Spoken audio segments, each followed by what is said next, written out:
बाबा ने सिखाया, क्लासेस कराती रही, बहुत अच्छा सेंटर हो गया। भाई बहन बहुत खुश हो गए। फिर दीदी कहती है अच्छा तुम्हें ना प्रोग्राम में आ जाओ, सेंटर पर आ जाओ, बड़ा प्रोग्राम है, जितने भी आपके स्टूडेंट सबको ले जाओ। 3 ऑटो भर के मैं भाई बहनों को सेंटर, बड़े सेंटर प्रोग्राम में लेके आई। तो भाई बहनों ने प्रोग्राम देखा। भी दीदी कहती है देखो ड्रामा कैसे, दीदी कहती है तुम सबको जाने दो, भाई बहने जो है ना 1 घंटे को सब जाने, तुम रुक जा। तो मैंने कहा दीदी ड्रेस कोई बात नहीं, ये साड़ी पहन लेना, उतार के एक बहन का गाउन मांग के सो जाना और कोई पहन लेना। बड़े बैठे ठीक है, हमको भी 1 घंटे के लिए बिना कपड़े से ऐसे। तो जब मैं सेवा कर रही हूँ किचन में, तो वो दीदी एक जो सेंटर आने वाली थी तो वो बीमार पड़ गई। कहती पार्टी लेके कौन जाएगा, पार्टी लेके कौन जाएगा। तो हमारी बड़ी दूसरी कहती अरे कविता तो अनुभव है ना, तेरा पार्टी क्यों जाता है, दीदी तेरा पढ़ रहा तुम्हें। मेरे को दीदी पूछती है कविता पार्टी लेके जाओगे मधुबन। मैंने कहा दीदी कैसे जाऊँगी, वैसे नहीं है, ड्रेस नहीं है, मैं कैसे मधुबन जा सकती हूँ। मैंने सोच भी नहीं सकती मधुबन के लिए कि भाई बिना कोई कपड़े से। तो कहती है तुम और वो एक दूसरी बहन है तो उसके ना कपड़े आ ही जाएंगे। देखो ड्रामा देखो, उसके कपड़े तुमको आ जाएंगे, तुम उसके अटीचे लेके चली जा।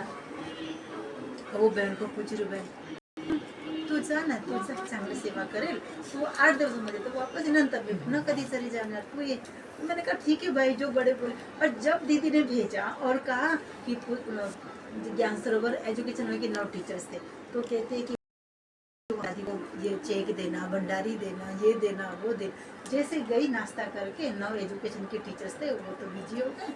मैं दीदी के पास, दादी के पास, दादी को पे ज्ञान सरोवर गए, दादी मैं सेवा देने के लिए आई। दादी नाश्ता कर रही है तो सिटिंग रूम में बैठ गई।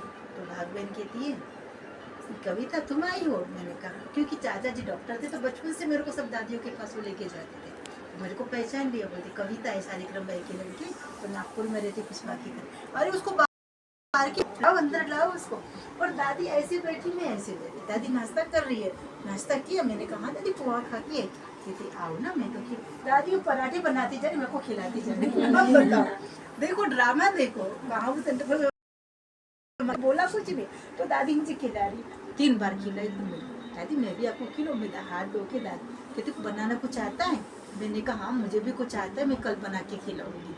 तो कहती ऐसा करो तुम सेवादारी यहीं बैठो ना। मैंने कहा नहीं ना दीदी, मुझको तो दीदी ने बढ़िया सेंटर दे दिया। आप तो अब मेरा जीवन तो बहुत खुश है, मेरे को तो बड़ी दीदी बनना है, मैंने रहूंगी। कहती कितनी बड़ी, मैंने कहा अच्छा दीदी जैसे बड़ी दीदी। देखो मेरी लालच। कहते अच्छा आदर्श जीवन यहाँ रह के नहीं बनोगी। मैंने कहा नहीं यहाँ तो बहुत छोटी पड़ जाऊँ, जैसे अभी भी देखो कोई क्लास नहीं। तो कि नहीं हमारे पास ना एक बहन है, उसकी माँ बहुत बीमार 3 महीने से, और वो जाना चाहती पर मैं उसको भेज नहीं सकती, मेरे पास कोई है ही नहीं। अभी तुम अगर रह जाओ तो मैं इसको भेजूँ। तो तुरंत पुष्पा दीदी को फ़ोन करती हूँ, पुष्पा तुम्हारी बालकी आई है, मैं इसको रखना चाहती हूँ, मैं इसको भेजूँगी नहीं, ये इसकी टिकट पर वो जाएगी, ये यहाँ रहेगी, बस 15 दिन रख लो। सॉरी सबको खड़ा नहीं आप सुनाइए। 15 दिन रखो, तो 15 दिन रहने दो, 15 दिन के लिए, केवल 15 दिन के लिए मुझे दादी ने रखा। फिर धीरे धीरे दादी मुझे पंजाब लेके गई, चंडीगढ़। अब दादी कहती फ्लाइट की टिकट बनाई, और फ्लाइट की टिकट से मेरे को ना वो कहानी याद थी कि जो राजीव गांधी था ना, कि संजय गांधी, वो फ्लाइट से गिर के मर गया। तो दादी ने मेरी टिकट बनाई फ्लाइट। मैंने कहा दादी फ्लाइट गिरने से इंसान मर जाते, मुझे मरना नहीं है। कहती तुझे जीना है। मैंने कहा मुझे सेंटर इंचार्ज बनना है, बड़ी दीदी बनना है ना, मैं जीना चाहती हूँ। मुझे संकल्प है कि मुझे आदर्श जीवन जीना, मैं घर वालों को कुछ अपने जीवन से दिखाना चाहती हूँ कि बाबा का बनने के बाद बाबा कितनी मदद करते हैं। और मैं मर गई तो खत्म, मरना नहीं चाहती हूँ। तो दादी कहती मैं मर जाऊँ, तो मैंने कहा नहीं। तो फिर दादी ने चंडीगढ़ जब फ्लाइट से गए, दादी ऐसी गोदी में लेकर के मेरे को बैठी पूरी फ्लाइट, और मैं आंखें बंद करके बैठी। दादी कहते नीचे देखो, मैंने कहा नहीं फ्लाइट गिर जाएगी। समझ रही थी जब पहली बार बैठा। फिर दादी ने बहुत प्यार पालना दिया, अपने साथ सुलाना खिलाना। और भाग बहन 3 वर्ष का तो काम मुझे पहले से, लेकिन वो ट्रेनिंग और देती जाती। और दादी मेरी सेवा से इतनी खुश हो गई। 1 मास के बाद वो बहन आई तो कहती है शीला अभी तुम्हें ना किचन में मदद करना, मेरे पास तो कविता ही रहेगी। मैंने कहा दादी अब तो मैं जाऊंगी, क्योंकि मेरे को सेंटर की बड़ी दीदी बनना है ना, दीदी ने सेंटर दिया और दीदी ने कहा अच्छा सेंटर करोगी तो तेरे को यहाँ की इंचार्ज बनाऊंगी। तो मैं तो वहाँ की इंचार्ज बनूंगी, मैं तो चली। दादी कहती नहीं, अभी तेरे को अमृतसर लेके जाना है मेरे को, तू अच्छी चीज तैयार कर तू। और दादी मुझे जो सेवा देती थी ना, कपड़े सिलाई करने की कुछ भी, तो ऐसे जिद नहीं होता है। सेंटर पर तो आदत होती है फटाफट ये भी करना फिर दूसरे काम करना, ऐसे करते करते रहना। तो दादी उससे खुश हो गई, भाई दादी ने मुझे भेजा ही नहीं। आप बताओ 2 साल दादी मनोहर इंदिरा दादी जी ने अपने पास ही रखा, कहीं भी नहीं भेजा। जब मैंने जीत किया तो प्रकाश ने दे के आके खड़ा कर दिया, कहती दादी ये बालकी ना जाना चाहती है। और पुष्पा कहती दादी आप जानो बालकी जाने, मैं तो कुछ नहीं बोलूं। कहती मैं कैसे बोलूं कि मुझे वापस करो। देखिए माँ दादी कुछ नहीं बोल सकते, आप जानो और वो जाने। और मैंने जीत पकड़ लिया कि मुझे सेंटर जाना है, मधुबन का इतना महत्व। कहते नहीं बड़े बड़े मैं नहीं रहूँगी यहाँ। और मुझे प्रकाश ने दादी के आके खड़ा कर दिया। तो प्रकाश ने दादी आमने सामने, अच्छा क्या करेगी सेंटर पर जाके, मुरली सुनाऊंगी, कोर्स करूँगी, अपनी हो गई चालू। कहती है तो मैं ना वहाँ तो कम से कम 10,000 की इतनी सेवा तो कर सकती हो, ज़्यादा इससे कर सकते सेंटर पर, लेकिन मधुबन में तो तुम लाखों की सेवा कर सकती हो। तुम दादी की सेवा करोगी तो तुम्हारा भाग्य बनेगा। फिर ऐसा कर, तुमने मनोहर दादी के पास सेवा सीख लिया ना, अब तुम मेरे पास सेवा कर।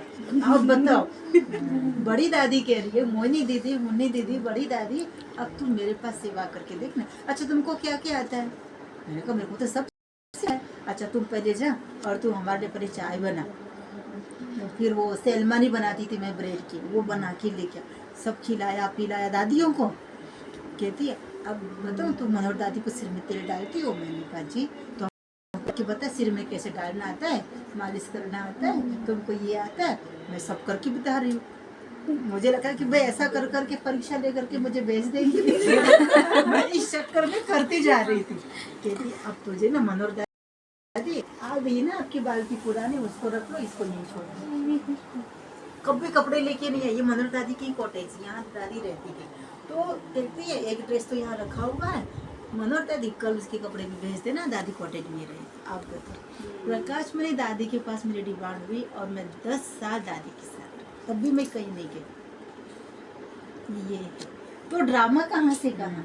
तो कहते ना बाबा सहन करो तो सहनशाह बनोगे, जुग जुग मर सिक। और उसी समय में हिम्मत हार देती थी या हाथ छोड़ देती थी, तो आज मैं यहाँ नहीं। और आप अभी देखिए आप कितनों की सेवा में बैठे हैं। अभी तो पूरी वर्ल्ड आती है, देश विदेश की सारी आत्माएं आती है। अभी अमेरिका घूमती हूँ, लंदन घूमती हूँ, कहाँ मैं एक ही जगह पर बैठी होती थी। तो बड़ों के वरदानों में सफलता है, उस समय हमको नहीं पता चलता। मतलब बताने का सार यही है कि हमारे भविष्य में क्या राज है वो हमें ही नहीं पता, अभी मुझे भी नहीं पता, नहीं पता, किसी को भी नहीं पता। लेकिन बाबा का जब बन गए तो अपने को ज़्यादा क्यों क्या में नहीं, बस तैयार बैठो, जो होना है मेरे साथ अच्छा ही हो। एक गांठ पक्का बांध लेना है कि संगम युग है, ये कल्याणकारी है, क्योंकि स्वयं भगवान इसमें आए हुए हैं। तो इसमें हमारा कभी भी अकल्याण हो नहीं सकता। हाँ हो सकता है हमारे साथ कुछ अनबन होती है, कुछ भी होता है, तो ये हमारे को हिसाब किताब कई जन्मों के चल रहे, वो सुख तो तपस्या के साथ ही करनी है, लेकिन हमारा बुरा नहीं हो सकता है। उसमें कहीं ना कहीं उस समय हमको लगता है कि बुरा है, गलत है, लेकिन उस समय की सोच के लिए, लेकिन उसके बाद जो उसकी रिजल्ट आएगी वो बहुत कल्याणकारी, जो मैंने अनुभव किया। और आज तक मेरे साथ ऐसा नहीं कि बहुत अच्छा ही होता है, टांग खींचने वाले बहुत होते हैं, क्यों इसके पास ही लंबी लाइन लगती है, हमारी तो करोड़ों की स्तंभ खाली पड़ी है, इनके पास क्यों लाइन है। मैंने कहा मैं तो बुलाती नहीं, अपने प्यार से आते हैं, जो भावना से आते हैं मैं उनका वेलकम करती हूँ। वो मेरे कहते हैं अतिथि देवो भव। तो मैं जो भी आते भगवान की तरह मुझे लगते हैं, प्रिय लगते हैं, मैं मिलती हूँ प्यार से, तो बाबा अच्छे आते हैं। और दादी कहती थी हमेशा कोई आधी रात को भी आए ना उसको वापस नहीं भेजना, और टाइम तो देना ही नहीं है, लोग अपनी सुविधा के अनुसार जब आए मुझे ना नहीं करना है। वैसे नहीं 10 बजे के चलो बहने उठो उठो जाओ। आप सोचो तुम तो यहीं रहती हो, कितने दूर से आते हैं, पैसा खर्च करके कितना समय निकाल के आते हैं। कभी कभी टीचर बहन कहते 10:30 बजे आते, उस दिन भी 10:30 बजे बहन नहीं आई, चेक देने के लिए। दादी कहते कि आई तो सही बाबा की वो आपके पास देने के लिए, तो वो ट्रेन है, टिकट है, पार्टी है उसकी, लेकिन उसका सोचो बेचारी कितना समय निकाल करके मधुबन में आती है। फिर हम सोचते ना बहन जी अभी आई क्या, ये कोई आने का समय नहीं है क्या, दरवाजा बंद कर दो। दादी ने कभी नहीं सिखाया मुझे ऐसा। कभी भी उनका वेलकम करो, उनसे प्यार से मिलो। और दादी खूब प्यार करती थी, आप लोगों ने देखा ही होगा। एक को गले लगाएगी, किस करेगी, बाहों में लेगी, कहती थी टीचर नहीं है ये मेरी सखी है। आप एक जब प्रकाश में दादी के साथ में थी तो आपको पता एक साधु आया, बहुत बड़ा सन्यासी आया, और कहता है कि दादी मेरी लाखों यहाँ पर है, मेरे लाखों के प्रवचन करती हूँ, लाखों मेरे ये फॉलोअर्स है, आपके कितने हैं। तो प्रकाश में दादी को मैं हाथ पकड़ के हूँ, चर्चा चल रही है, दादी ने कहा मेरा कोई फॉलोअर्स नहीं है। वो दादी को ऊपर से नीचे तो बड़े गौर के देखता है, आपका कोई फॉलोअर्स नहीं, कहते नहीं मेरा कोई नहीं। तो आप संस्था के हेड कैसे बन गई, कहते मैं नहीं बनी। दीदी ओम शांति, ओम शांति। तो कहते मैं नहीं बनी, वो तो ऊपर वाले ने बनाया। कोई नहीं बैठो बैठो, कोई नहीं। मैं नहीं बनी। अरे बैठो, कोई बात नहीं। अरे आप बैठिए, बैठो ना। दादी ने बोला, जो क्लास डायमंड हॉल था